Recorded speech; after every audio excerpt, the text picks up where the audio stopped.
number 4, 6th District Board Member Valentino Miguel Macho Alonso tuyo nga magpapili bilang alkalde sa siyudad sang Kabankalan. Sa interview sa media kay Board Member Alonso kay inis ng aga, iya ginsiling nga damlag pa iya na nga napahayag nga luyag niya magpapili bilang alkalde sang Kabankalan. Iya ginsiling nga iya naman inina talakay kay anay Mayor Isidro Zayco nga ginbalita man nga mahimo nga magpapili bilang alkalde sang syudad sa 2025 elections. Hindi pa luyag ni Alonso nga mapatpat ang tanan, labi na nga mayara sang dapat man talakayon sa partido. Katapos ang United Negros Alliance, kasubong man Nationalist People's Coalition, si Alonso. Si Zayco naman, katapos ang Love Negros kag NPC.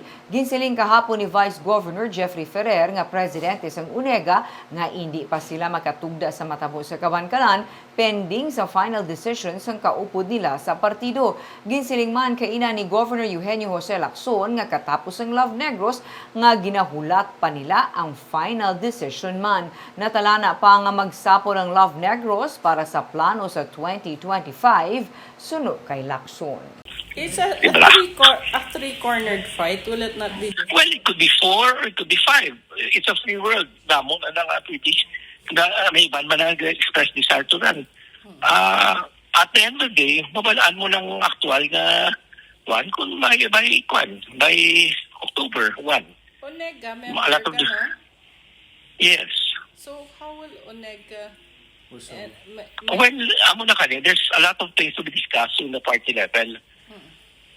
Okay, so I don't want to preempt or anything else. Hindi ba? Hindi ka uncalled for man ang ma-preempt ko sila. But I have expressed my desire to run. In Kabankalan, we will wait until finally they will decide on who is running. Why pa decide si Zayco? Have you heard him make a pronouncement o wala pa naman?